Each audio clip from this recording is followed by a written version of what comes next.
आपले लाडके नेते, महाराष्ट्र राज्याचे माजी अर्थमंत्री आदरणीय दिलीपराव देशमुख साहेब,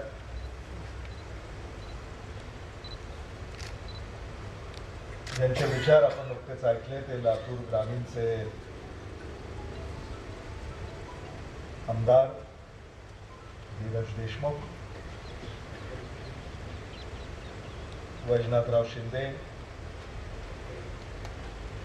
श्रीपती काकडेजी, आबासाहेब पाटील, व्यंकटराव बेदरे, धनंजय देशमुख, अशोकराव काळे, उपस्थित असलेले रवी काळे, मांजरा, विलास, रेणा, जागृती,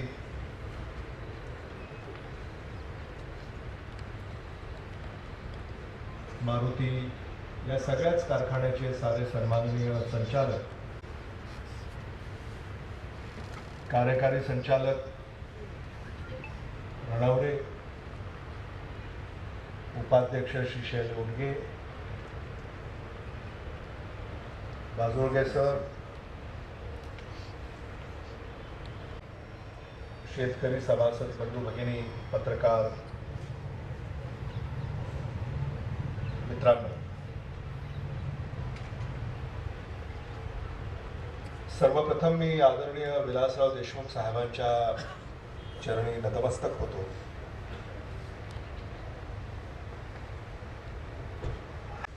मांजरा परिवार याचे जनक आणि त्यांच्या कृपे छायेमुळे आपण सगळे आज या ठिकाणी आपल्या पायावर उभे आहोत. त्यामुळे त्यांचं स्मरण करणं,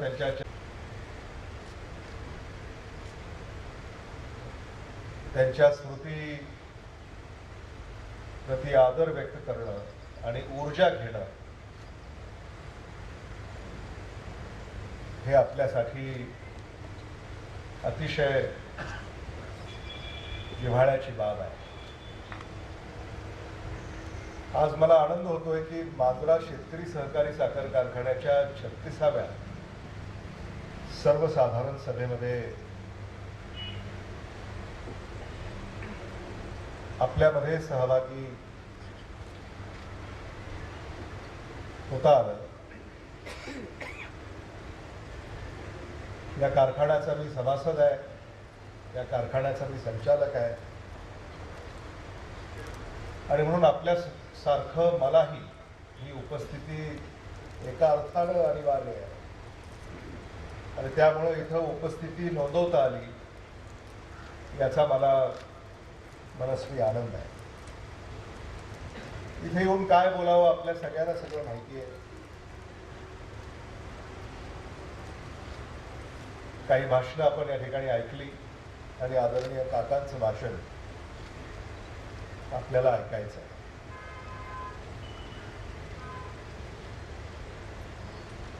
आबासाहेब पाटील यांनी साखर उद्योगात पुढच्या अडचणी आपल्यापुढे मांडल्या. श्रीपती काकडे यांनी जिल्हा बँक आणि साखर उद्योग हे नातं आपल्यापुढे ठेवलं. धीरज यांनी आधुनिक पद्धती कशी स्वीकारावी आणि पुढे कशी पावलं टाकावीत याबद्दल आपले विचार व्यक्त केले.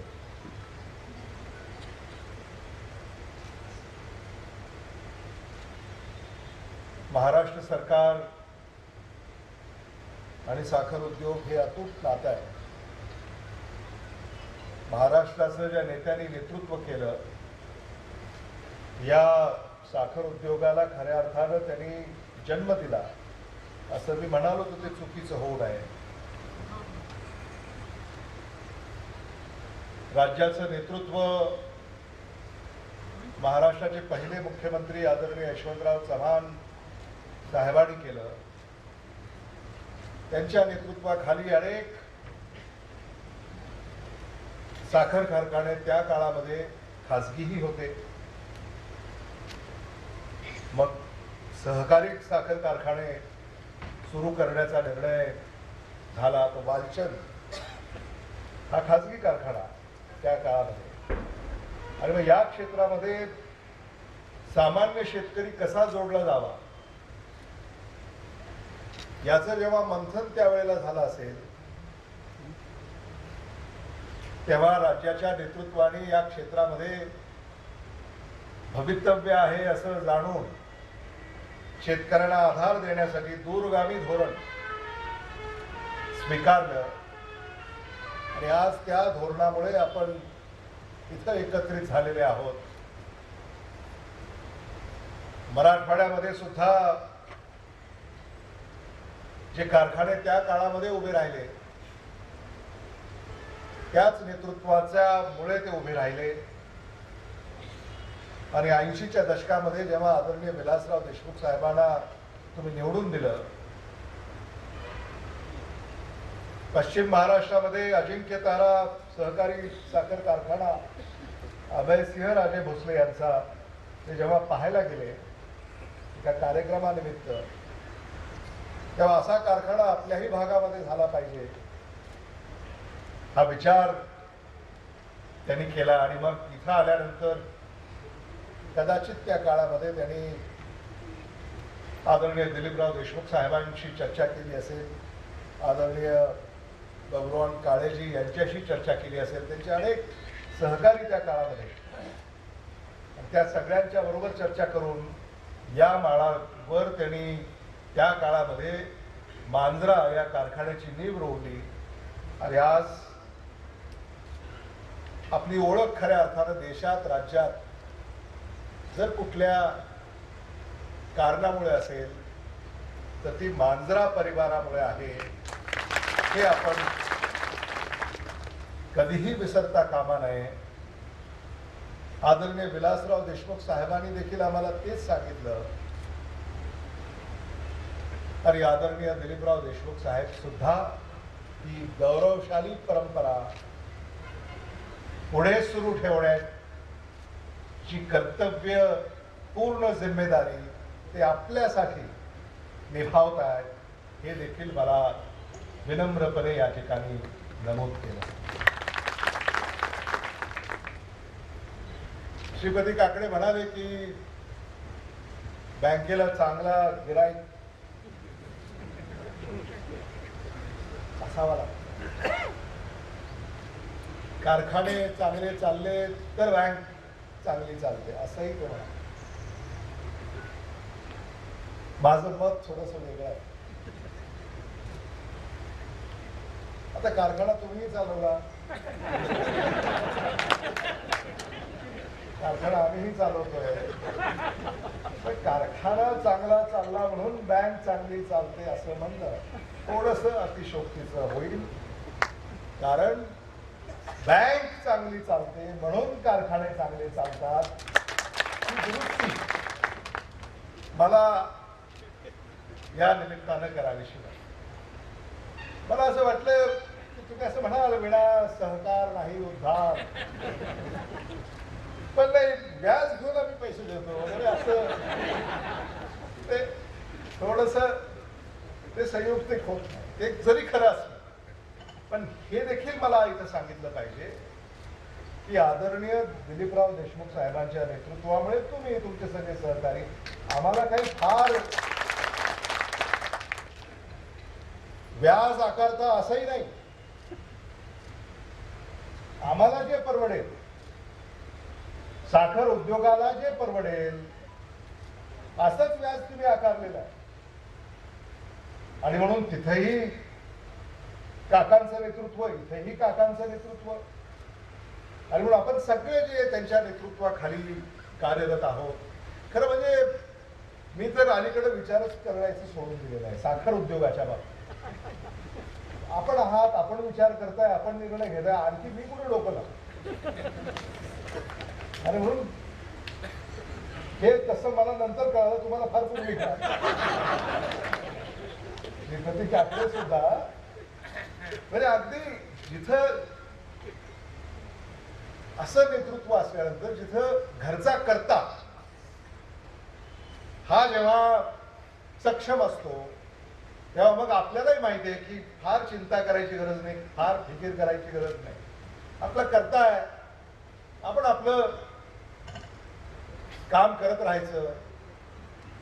काहीही अडचण आली ती शक्यतो येतच नाही, पण आली तरी तो करता आपली काळजी करण्यासाठी आहे. हे जे काही सूत्र आपण सगळ्यांनी स्वीकारलेलं आहे, मला असं वाटतं की हे अतिशय महत्वाचं आहे.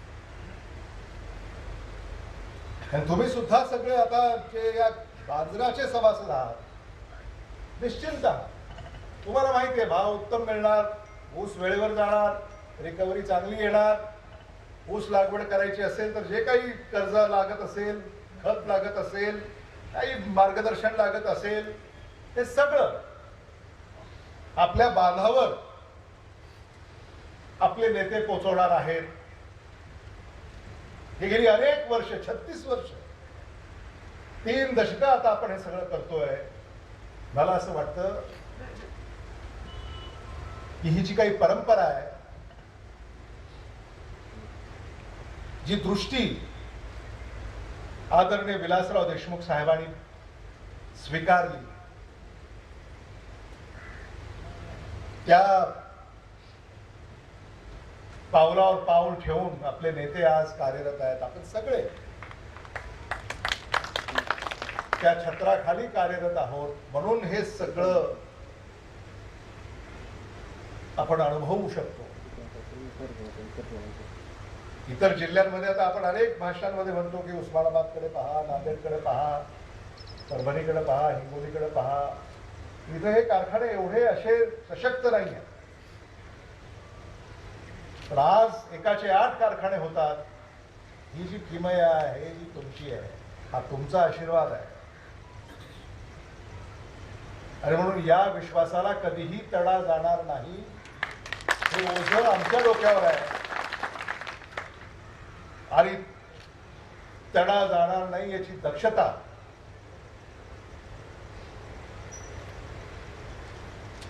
आदरणीय दिलीपराव देशमुख साहेब हे सातत्यानं करतात. हे मला आपल्याला इथं मुद्दामून सांगितलं.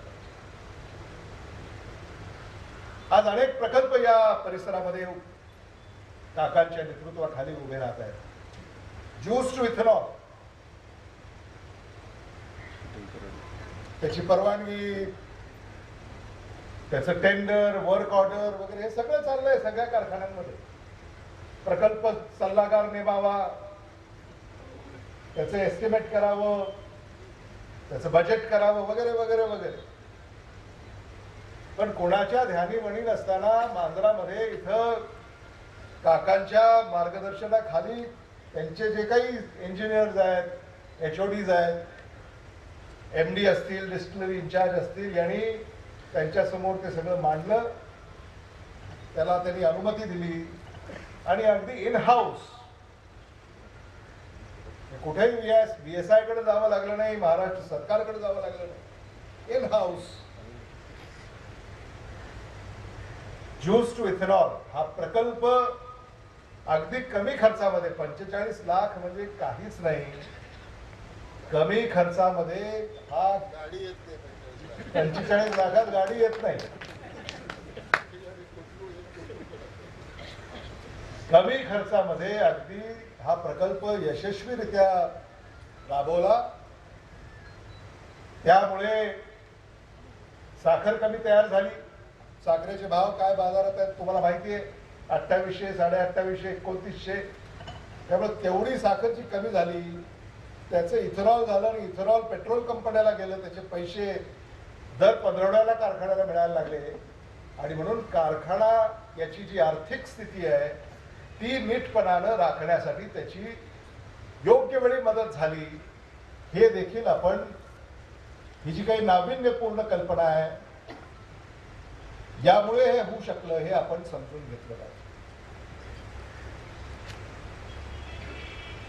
आज इथेनॉल मांजरा परिवार याचे जनक आणि त्यांच्या कृपे छायेमुळे आपण सगळे आज या ठिकाणी आपल्या पायावर उभे आहोत. त्यामुळे त्यांचं स्मरण करणं,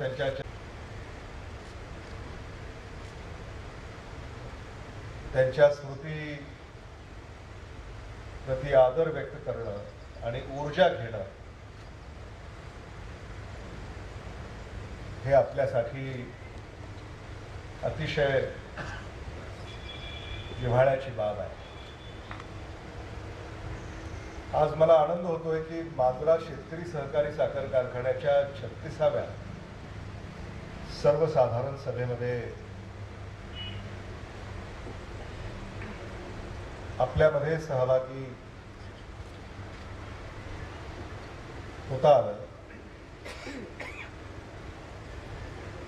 या कारखान्याचा मी सभासद आहे, या कारखान्याचा मी संचालक आहे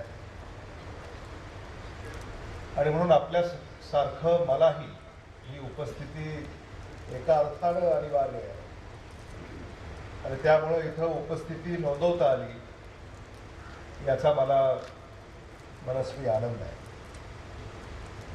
इथे येऊन काय बोलावं आपल्या सगळ्यांना सगळं माहिती आहे. काही भाषणं आपण या ठिकाणी ऐकली आणि आदरणीय काकांचं भाषण आपल्याला ऐकायचं आहे.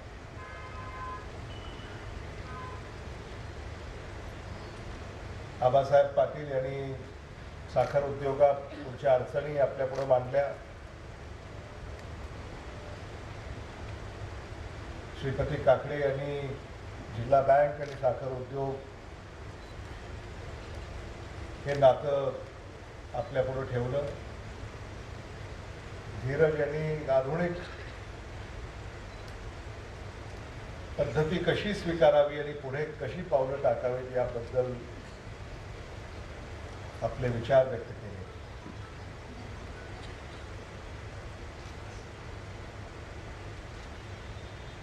महाराष्ट्र सरकार आणि साखर उद्योग हे अतूट नातं आहे. महाराष्ट्राचं ज्या नेत्यांनी नेतृत्व केलं या साखर उद्योगाला खऱ्या अर्थानं त्यांनी जन्म दिला असं मी म्हणालो तर ते चुकीचं होऊ नये. राज्याचं नेतृत्व महाराष्ट्राचे पहिले मुख्यमंत्री आदरणीय यशवंतराव चव्हाण साहेबांनी केलं. त्यांच्या नेतृत्वाखाली अनेक साखर कारखाने त्या काळामध्ये खाजगीही होते. मग सहकारी साखर कारखाने सुरू करण्याचा निर्णय झाला. तो वालचंद हा खाजगी कारखाना त्या काळामध्ये. आणि मग या क्षेत्रामध्ये सामान्य शेतकरी कसा जोडला जावा याचं जेव्हा मंथन त्यावेळेला झालं असेल तेव्हा राज्याच्या नेतृत्वाने या क्षेत्रामध्ये भवितव्य आहे असं जाणून शेतकऱ्यांना आधार देण्यासाठी दूरगामी धोरण स्वीकारलं आणि आज त्या धोरणामुळे आपण इथं एकत्रित झालेले आहोत. मराठवाड्यामध्ये सुद्धा जे कारखाने त्या काळामध्ये उभे राहिले त्याच नेतृत्वाच्या मुळे ते उभे राहिले.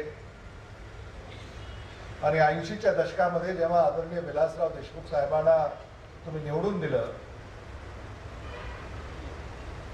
पश्चिम महाराष्ट्रामध्ये अजिंक्यतारा सहकारी साखर कारखाना अभयसिंह राजे भोसले यांचा ते जेव्हा पाहायला गेले एका कार्यक्रमानिमित्त, तेव्हा असा कारखाना आपल्याही भागामध्ये झाला पाहिजे हा विचार त्यांनी केला. आणि मग इथं आल्यानंतर कदाचित त्या काळामध्ये त्यांनी आदरणीय दिलीपराव देशमुख साहेबांशी चर्चा केली असेल, आदरणीय गौरवान काळेजी यांच्याशी चर्चा केली असेल. त्यांचे अनेक सहकारी त्या काळामध्ये त्या सगळ्यांच्या बरोबर चर्चा करून या माळावर त्यांनी त्या काळामध्ये मांजरा या कारखान्याची नीव रोवली आणि आज आपली ओळख खऱ्या अर्थानं देशात राज्यात जर कुठल्या कारणामुळे असेल तर ती मांजरा परिवारामुळे आहे हे आपण कधीही विसरता कामा नये. आदरणीय विलासराव देशमुख साहेबांनी देखील आम्हाला तेच सांगितलं आणि आदरणीय दिलीपराव देशमुख साहेब सुद्धा ही गौरवशाली परंपरा पुढे सुरू ठेवण्याची कर्तव्य पूर्ण जिम्मेदारी ते आपल्यासाठी निभावत आहेत हे देखील मला विनम्रपणे या ठिकाणी नमूद केलं. श्रीपती काकडे म्हणाले की बँकेला चांगला गिराईक असावा लागतो, कारखाने चांगले चालले तर बँक चांगली चालते असंही ते म्हणा. माझं मत थोडंसं वेगळं आहे. आता कारखाना तुम्ही चालवला,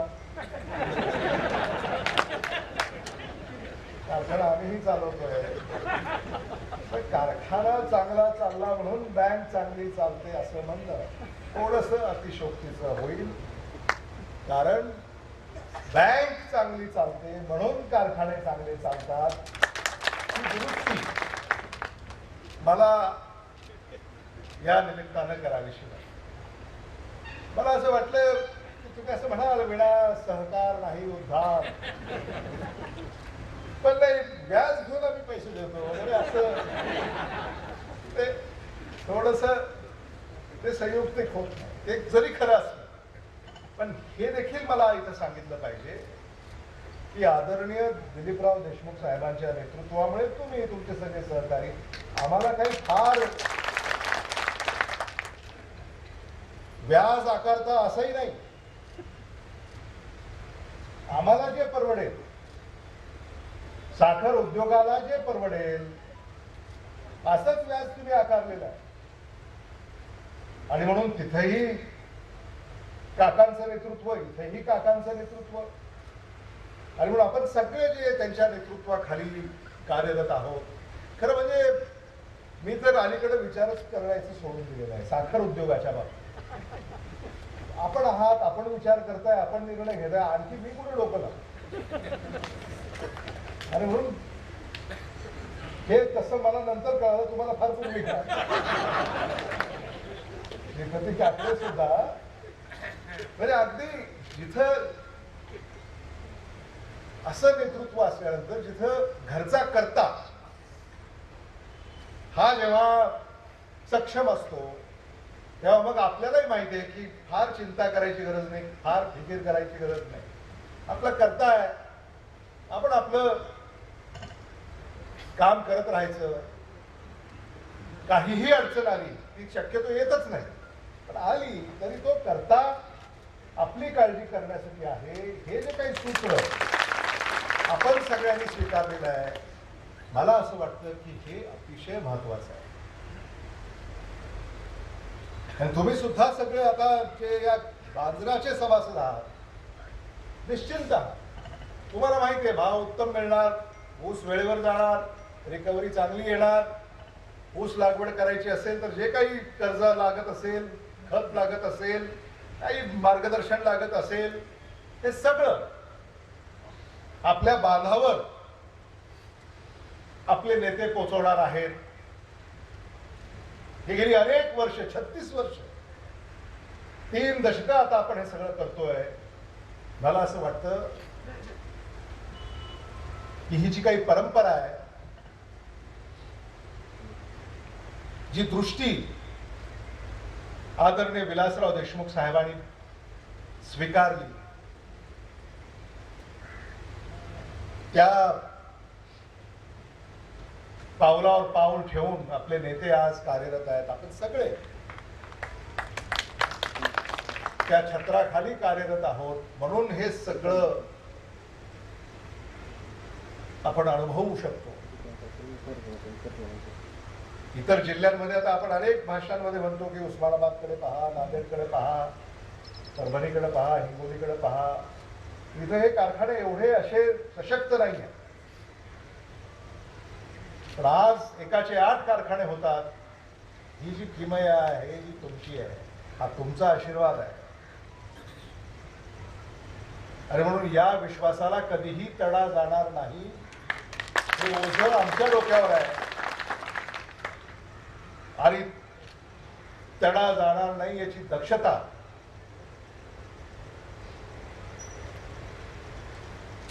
आदरणीय दिलीपराव देशमुख साहेब हे सातत्यानं करतात. हे मला आपल्याला इथं मुद्दामून सांगितलं पाहिजे. आज अनेक प्रकल्प या परिसरामध्ये काकांच्या नेतृत्वाखाली उभे राहत आहेत. ज्यूस टू इथेनॉल, त्याची परवानगी, त्याचं टेंडर, वर्क ऑर्डर वगैरे हे सगळं चाललंय सगळ्या कारखान्यांमध्ये. प्रकल्प सल्लागार नेमावा, त्याचं एस्टिमेट करावं, त्याचं बजेट करावं वगैरे वगैरे वगैरे. पण कोणाच्या ध्यानी मणी नसताना मांजरामध्ये इथं काकांच्या मार्गदर्शनाखाली त्यांचे जे काही इंजिनियर्स आहेत, HODs आहेत, MD असतील, डिस्टिलरी इन्चार्ज असतील, यांनी त्यांच्यासमोर ते सगळं मांडलं. त्याला त्यांनी अनुमती दिली आणि अगदी इन हाऊस, कुठेही BSI कडे जावं लागलं नाही, महाराष्ट्र सरकारकडे जावं लागलं नाही. In house juice to ethanol हा प्रकल्प अगदी कमी खर्चामध्ये, 45 लाख म्हणजे काहीच नाही. कमी खर्चामध्ये हा गाडी येत नाही. 45 लाखात गाडी येत नाही. कमी खर्चामध्ये अगदी हा प्रकल्प यशस्वीरित्या राबवला. त्यामुळे साखर कमी तयार झाली. साखरेचे भाव काय बाजारात आहेत तुम्हाला माहिती आहे, 2800, 2850, 2900. त्यामुळे तेवढी साखर जी कमी झाली, त्याचं इथेनॉल झालं आणि इथेनॉल पेट्रोल कंपन्याला गेलं. त्याचे पैसे दर 15 कारखान्याला मिळायला लागले. आणि म्हणून कारखाना याची जी आर्थिक स्थिती आहे ती नीटपणानं राखण्यासाठी त्याची योग्य वेळी मदत झाली. हे देखील आपण, ही जी काही नाविन्यपूर्ण कल्पना आहे, यामुळे हे होऊ शकलं हे आपण समजून घेतलं पाहिजे. आज इथेनॉल मोठ्या प्रमाणामध्ये या सगळ्याच कारखान्यांमध्ये तयार होत आहे. वीज तयार होते. आबासाहेब पाटलांनी जे सांगितलं की 3100 रुपये जो हमी भाव दिलेला आहे तो किमान 3500 करा, 3500 नसेल तो 3300 करा. केंद्र सरकारकडे ही जी काही मागणी आहे महाराष्ट्राचीच नाही आहे, भारतातल्या ऊस उत्पादक राज्यांमधून ही मागणी केलेली आहे. उत्तर प्रदेश असेल, तामिळनाडू, कर्नाटक, गुजरात, मध्य प्रदेश, या सगळ्या राज्यातून ही मागणी गेलेली आहे. केंद्र सरकार याची अजूनही दखल घेत नाही आहे, कारण केंद्र सरकारची आर्थिक शिस्त ही बिघडलेली आहे. पैशाचं सोंग करता येत नाही. आहेत कुठं पैसे जे तुम्हाला देणार आहेत. आणि म्हणून तर हे पेट्रोल डिझेलचे, गॅसचे जे दर वाढत आहेत ते कशामुळं? कारण भारत सरकारला हा सोयीचा मार्ग आहे पैसे गोळा करायचा, सामान्य माणसाच्या खिशाला कात्री लावायची. धीरजनी सांगितलं, लॉकडाऊन, कोविड, जागतिक मंदी आणि केंद्र सरकारचे दिशाहीन धोरण, यामुळे भारताचं उत्पन्न घटलं आणि आर्थिक चलन ज्या प्रमाणामध्ये वाढायला हवं ते वाढलं नाही. आणि म्हणून सगळ्यांनाच हे काटकसर करणं, बेकारी वाढते, उद्योगधंदे बंद पडतायत, बँकांकडनं कर्ज मिळत नाही, हे कारखाने जे या काळात सुद्धा जे टिकलेत मांजरा परिवाराचे, त्यांचा ट्रॅक रेकॉर्ड हा A+ असल्यामुळं हे टिकलेले आहेत.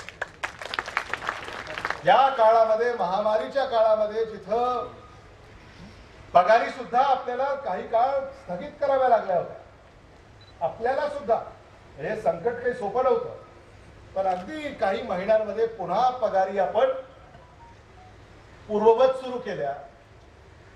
खरं म्हणजे कार्यकारी संचालक सगळेच जे इथं आहेत त्या सगळ्यांनी त्याची नोंद घेतली पाहिजे. चार्टर्ड अकाउंटन्सी आहेत, कोचेटा तुम्ही इथं बसलेले आहात, हे काही संकट साधं नव्हतं. मला अनेक उद्योग माहिती आहेत की अजूनही कामावर पुन्हा कर्मचाऱ्यांना घेतलेलं नाही, अजूनही पगारी थकलेल्या आहेत. पण हे सगळं आदरणीय दिलीपराव देशमुख साहेब यांचं पाठबळ आपल्या मागे असल्यामुळं हे सगळं शक्य झालेलं आहे. या अडचणीच्या काळामध्ये बँकेनं आम्हाला अधिक पैसे दिले, त्याच्यामुळे हे सगळं आपल्याला भागवता आलं. त्यामुळं आम्हाला हे जे काही आमचे अधिकारी, कर्मचारी, कामगार, शिपायापासून कार्यकारी संचालकापर्यंत या सगळ्यांच्या पगारी थकल्या होत्या. तर त्या 6, 8, 9 महिन्यामध्ये पुन्हा पूर्ववत त्या पगारी पूर्वीच्या थकलेल्या दिल्या आणि आता जे काही पगारी सुरू आहेत त्या सुद्धा नियमितपणे देण्यात आल्या. कार्यकारी संचालक आता हे सगळे मांजरामध्ये तर उत्तम चाललेलं आहे, पण इतर कारखान्यांनी सुद्धा मांजरा कारखान्याप्रमाणे टेक्निकल एफिशियन्सी यामध्ये अधिक सुधारणा करण्याची आवश्यकता आहे. आता काकांकडे रोज रिपोर्ट येत असतील, आमच्याकडे रोज रिपोर्ट येतात, तर त्या संदर्भामध्ये अनेक वेळा कार्यकारी संचालकांबरोबर आम्ही चर्चा केलेली आहे, HODs बरोबर चर्चा केलेली आहे. आणखी काय सुधारणा करता येईल याकडे तुम्ही काळजीपूर्वक काही उपाययोजना आणि काही पावलं उचलण्यासाठी प्रयत्न केले पाहिजेत. नाहीतर तुम्ही सुद्धा जर काका आहेत म्हणून निवांत बसला, म्हणजे तुम्ही म्हणजे सगळेच कार्यकारी संचालक, सगळे आपल्या समूहातले सगळेच, तुम्हाला आदरणीय दिलीपराव देशमुख साहेबांचं नाव जपण्याचं कर्तव्य बजावायचं, हे आपण समजून घेतलं पाहिजे. आता हंगाम संपल्यानंतर आम्ही आदरणीय काकांच्या अध्यक्षतेखाली सगळ्याच कारखान्यांना बोलावून घेऊ की हंगाम कसा राहिला, काय तुमची क्षमता, किती गाळप उद्दिष्ट होतं, किती गाळप झालं, रिकव्हरी किती, वीज किती तुम्ही निर्यात केली, इथेनॉल किती तुम्ही उत्पादन केलं, स्टॉपेजेस तुमचे किती होते, ब्रेकडाऊन्स किती होते, वगैरे वगैरे वगैरे. हे सगळं बारकाईनं त्यांच्या अध्यक्षतेखाली आम्ही पाहणार आहोत, जेणेकरून तुम्हाला त्याच्यामध्ये आणखी. आता मी येताना मला थोडासा वेळ होता, उस्मानाबादून निघालो आणि आपल्याला निघायला वेळ होता म्हणून मग मी विलास कारखान्यावर गेलो. गाड्या घ्या म्हणते, इकडे जरा जाऊ. फोन केला तर MD नाही, इथे नाही. ठीक आहे म्हटलं, MD नाही तर मग कोण आहे, चीफ इंजिनियरला बोला. चीफ इंजिनियर नाही. मी म्हणलं ठीक आहे, चीफ केमिस्टला बोलवा. चीफ केमिस्ट नाही. म्हणजे हे आता आपण घरात बोलतोय, त्यामुळे तुम्हाला काही सांगायला हरकत नाही. पण मी त्यांना असं म्हटलं, किंवा किमान MD गेले तर त्यांनी कोणाला तरी चार्ज घेऊन जायला पाहिजे. बाबा मी आता नाहीये, काही वेळ यांनी काम पाहायचं. चीफ इंजिनियर नाही तर चीफ केमिस्टने पाहायचं. चीफ केमिस्ट नाही तर आणखी कोणीतरी पाहिजे. काही नाही.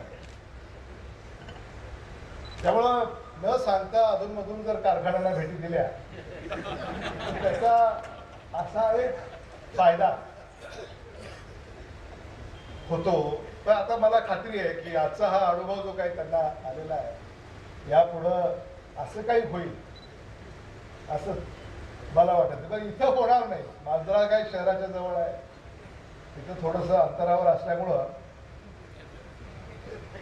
धीरज म्हणतात इथं एवढ्यासाठी होणार नाही, कारण इथं काका चेअरमन आहे. इथं गेला की घरीच गेला.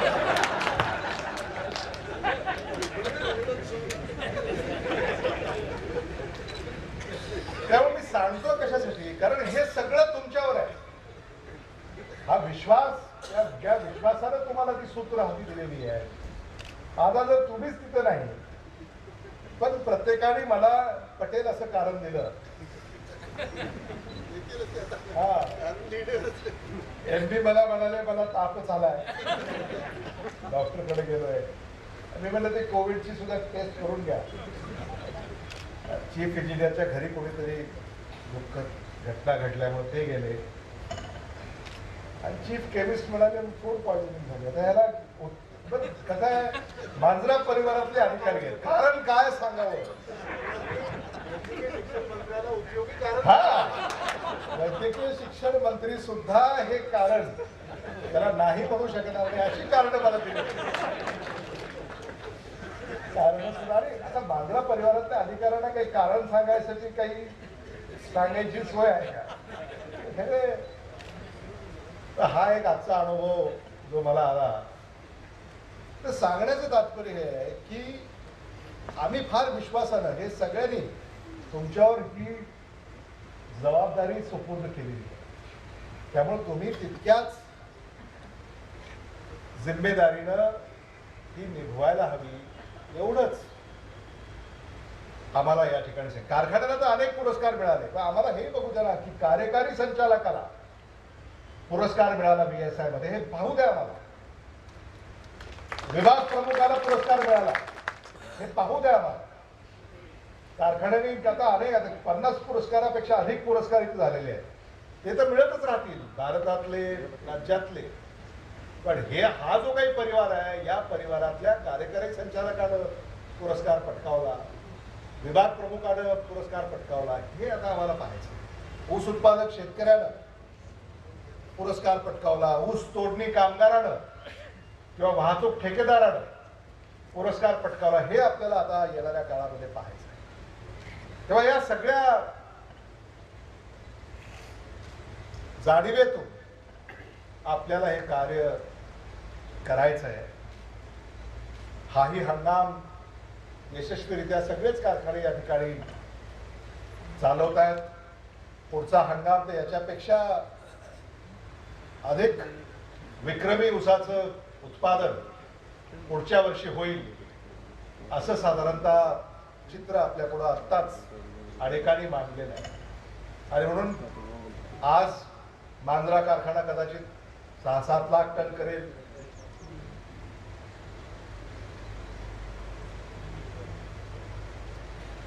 विलास कारखाना 5-6 लाख टन करेल, रेणा कारखाना 5-6 लाख टन करेल. पण येणाऱ्या काळामध्ये ऊसाची लागवड आणि ऊसाचं उत्पादन एवढ्या मोठ्या प्रमाणामध्ये आपल्या जिल्ह्यामध्ये होणार आहे की ही गाळप क्षमता अधिक कार्यकुशलतेने आपल्याला या पुढच्या काळामध्ये, पुढच्या हंगामासाठी तयारी करावी लागेल. आपण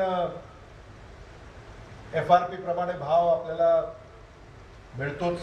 खरं म्हणजे एक रकमी FRP आता आबासाहेब पाटील यांनी जे सांगितलं, गुजरातमध्ये जे आपण आदरणीय विलासराव देशमुख साहेबांच्या आपल्या नेतृत्वाखाली जे महिन्याला 100 रुपयाचं बिल आपण त्या काळात काढत होतो, ह्या कायदा येण्या अगोदर भावही जास्त मिळत होता, व्याजामध्ये कपात किंवा बचत ही होत होती.